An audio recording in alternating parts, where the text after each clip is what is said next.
मात्रा कर्मचारी साथियों, जैसे कि आप होता है 1 जुलाई को सभी कर्मचारी जो भी पात्र है उनका इंक्रीमेंट लगता है। स्थायी कर्मचारी और जिनका जुलाई में इंक्रीमेंट तय है, जैसे जनवरी में उनका लग गया, उनका तो नहीं लग गया, लेकिन इनके अलावा जिनका भी जुलाई में लगता है, तो उनके लिए जो वेतन वृद्धि का कार्यालय आदेश है वो कैसे बनाएंगे, 2 तरीके में आपको बताऊंगा। बहुत ही फास्ट आप बना सकते हैं।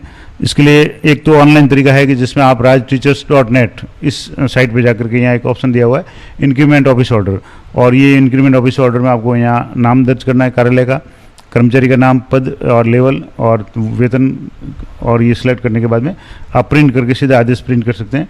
और ये आदेश है जो वेतन वृद्धि कार्यालय आदेश है, ये तैयार करने वाले हैं श्री परमानंद मेघवाल सीनियर टीचर, इनके द्वारा ये तैयार किया गया। तो इस पोर्टल पे जाकर के आप rajteachers.net पे जाकर के यहाँ से जैसे आपके कार्यालय का नाम यहाँ से लिख दें, जैसे मैं एक कार्यालय का नाम लिख रहा हूँ यहाँ से, जैसे आपका जो भी कार्यालय है वहाँ से आप उस कार्यालय का नाम लिख दें। उसके बाद यहाँ से आपको कार्मिक को सिलेक्ट करना है। यहाँ से जैसे एक कार्मिक कोई भी कार्मिक है, मैं जैसे एक नाम लिख रहा हूँ, यहाँ से मैंने कार्मिक लिख दिया। अब इनका जो भी पद है वो आप यहाँ से लिख दें कि जो भी इनका पद है वो आप यहाँ लिख दें। उसके बाद में पे लेवल इनका जैसे L12 है तो यहाँ 12 कर लिया। 30 जून को वेतन कितना है तो जैसे 63,100 है। अब उसके बाद में वेतन वृद्धि है यानी कब की है तो 1 जुलाई इनकी वेतन वृद्धि है, तो यहाँ से कैलेंडर से आपको 1 जुलाई सेलेक्ट कर लेनी है। वेतन वृद्धि के पश्चात कितना हो जाएगा तो यहाँ से 65,000 हो जाएगा। अब ये कैसे पता चलेगा तो ये आपको 7th पे चार्ट में L12 है, अभी जैसे यहाँ 63,100 है तो इसके आगे का है वो 65,000 है, तो 7th पे चार्ट आपको पास में रखना पड़ेगा। और यहाँ से जैसे मैंने 65,000 कर लिया। अब आगामी वेतन वृद्धि है तो यानी अगले साल की हो जाएगी, तो यहाँ से 2026 के बाद में जुलाई 2027, यहाँ से 1 जुलाई 2027 लिखते हैं। अगर मान लो सिंगल ऑर्डर निकालना चाहें तो यहाँ प्रिंट ऑप्शन पे जाएंगे तो आपको इस तरीके से सिंगल ऑर्डर है वो आपको निकल जाएगा यानी जनरेट हो जाएगा। अब सिंगल ऑर्डर के लिए आपको यहाँ से थोड़ा सा जूम करके देखें तो ये कार्यालय आदेश आ जाएगा, कार्यालय का नाम आ जाएगा, राज्य सरकार के वित्त विभाग के क्रमांक इतने के तहत जो भी कार्मिक है उनका कॉमन 7 के अनुसार वार्षिक वेतन वृद्धि स्वीकृत की जाकर तदनुसार वेतन भत्ते दिए जाने की स्वीकृति प्रदान की जाती है। और वेतन वृद्धि जुलाई माह की प्रथम तिथि को कार्मिक के आकस्मिक अवकाश के अतिरिक्त अन्य अवकाश पर होने की स्थिति में वेतन वृद्धि का लाभ कार्यग्रहण तिथि से दिया होगा। इन्हें मैंने शुरू में बता दिया। अगर सीएल के अलावा अन्य कोई अवकाश पे है कार्मिक 1 जुलाई को तो उनको जिस तारीख को ज्वाइन करेंगे उस तारीख से आर्थिक लाभ मिलेगा। यहाँ से जैसे नाम आ जाएगा, पद आ जाएगा, लेवल आ जाएगा, कितना अभी 63,100 है, वेतन वृद्धि कितनी तारीख को है, उसके बाद में कितना बन जाएगा और ये इसकी प्रति आ जाएगी। अब ये हो गया। अब इसमें मान लो और नाम जोड़ना चाहें तो जैसे यहाँ मान लो मैं एक नाम और जोड़ रहा हूँ, यहाँ से मैंने दूसरा नाम जोड़ दिया। अब इनका जो भी पद है वो यहाँ से जैसे आप पद लिख दें। उसके बाद में चयन L10 है तो L10 कर दें। जो भी जिनका भी बेसिक है, अब मान लो यहाँ जितना भी बेसिक है, अब मान लो यहाँ एक 7th पे चार्ट से मैं आपको बता देता हूँ। यहाँ से मान लो जैसे L10 में है, मान लो जैसे 35,800 है और उसका हो जाएगा 35,800 का हो जाएगा 36,900। तो यहाँ से जैसे मैं आपको ऑनलाइन बता रहा हूँ, यहाँ से 35,800 है तो यहाँ से 35,800 और यहाँ से 36,900 हो जाएगा। तो इस तरीके से यहाँ डेट आपको सेलेक्ट करनी है। यहाँ से जैसे जुलाई तो यहाँ जुलाई ये कर लें। उसके बाद में अगली वेतन वृद्धि यानी 2027 में है तो यहाँ से 2027 कर लें, यहाँ से 2027 और 1 जुलाई 2027 ये कर लिया। अब इस तरीके से आप इसको प्रिंट करेंगे तो आपके 2 नाम साथ में आ जाएंगे, यानी ये आदेश से 2 नाम से हो जाएगा, यानी 2 लोगों का इस तरीके से नाम आ जाएगा, नाम है, पद है। इस तरीके से इसको आप ये PDF के रूप में सेव कर सकते हैं, प्रिंटर है तो प्रिंट कर सकते हैं। तो एक तरीका तो ये हो गया कि आप ऑनलाइन कितने भी कार्मिकों को यहाँ ऐड करके सीधा इसका प्रिंट निकाल सकते हैं।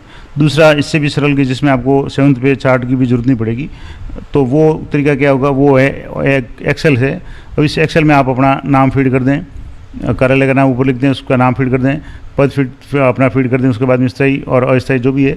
अब 30 जून 2026 को मूल वेतन, जैसे आज 30 जून है, अब मूल वेतन यहाँ कितना है, अब यहाँ से जैसे L12 की जगह मान लो यहाँ से जैसे L12 है तो मैं यहाँ L12 कर रहा हूँ और यहाँ मूल वेतन जैसे मान लो 63,100 है तो यहाँ 63,100 करते ही यहाँ नेक्स्ट पे क्लिक करेंगे तो ऑटोमेटिकली ये वेतन वृद्धि 1/7/2026 आ गई। नेक्स्ट वेतन वृद्धि 1/7/2027 आ गई और ये भावी वेतन है 65,000 हो गया, यानी 63,100 है L10 का 65,000 हो गया। अब इसको चेक करना चाहें तो यहाँ से L12 की बात करें तो ये जैसे 63,100 था, अब इसका नेक्स्ट हो गया 65,000। तो इस तरीके से आप यहाँ कर सकते हैं। अब यहाँ मान लो 61,300 है, किसी का मान लो 61,300 है तो यहाँ से 61,300 है तो यहाँ जैसे क्लिक करेंगे तो ये 63,100 हो जाएगा। इस तरीके से किसी भी कर्मचारी का यहाँ आप नाम लिख देंगे। मान लो यहाँ जैसे कोई भी नाम लिखना चाहें तो आप जो भी नाम है वो यहाँ नाम लिख दें। अभी जैसे इसको अगर नाम लिखना चाहे तो इसको फ़ॉन्ट है, इसको या तो हिंदी में कर लें। मान लो जैसे कोई कर्मचारी का नाम यहाँ लिखना चाहें, सुरेश मान लो नाम लिखना चाहें, तो इस तरीके से ये नाम हो जाएगा। उसके बाद में इसका पद लिख दें, जो भी पद है। उसके बाद में स्थायी है। अब L12 में है, L10 में है, मान लो L12 में, L14 में 80,000 है, तो यहाँ से 80 का मान लो जैसे मैं यहाँ 80 की जगह कोई और कर दूँ आंकड़ा, जैसे L14 में यहाँ जैसे 80,000 की जगह 82,400 है, तो कितना हो जाएगा, तो यहाँ 80 की जगह मैंने 82,400 किया, 82,400। अब ये इंग्लिश के फॉन्ट किए हुए तो यहाँ से, अब यहाँ जैसे 82,400 है, तो यहाँ मैं 82,400 कर रहा हूँ, और यहाँ 82,400 करते ही नेक्स्ट पे क्लिक करेंगे तो ये आगे आपके 84,900।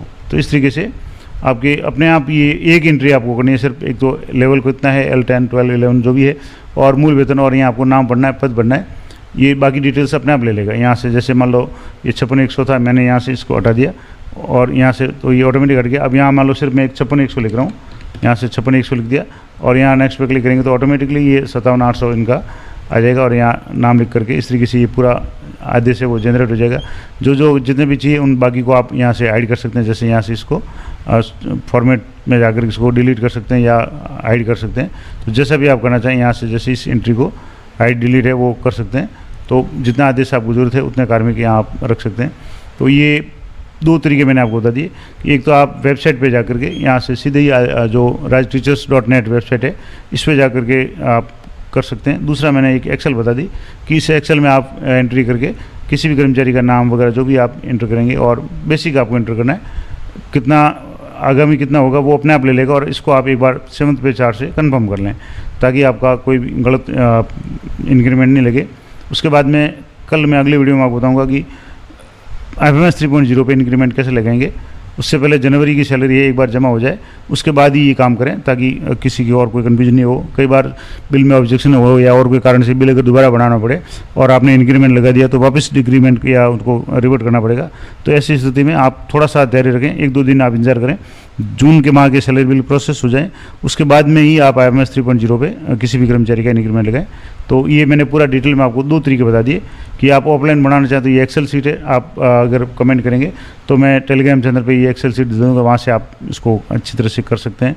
इसमें एंट्री करके बहुत आसान तरीके से आप कार्मिक का नाम लिख दें, पद लिख दें, और बाकी जो बेसिक 30 जून को आज की तारीख में जो बेसिक है वो लिख दें। जुलाई का बेसिक ऑटोमेटिकली आ जाएगा, सारी डेट्स वगैरह अपने आप आ जाएगी।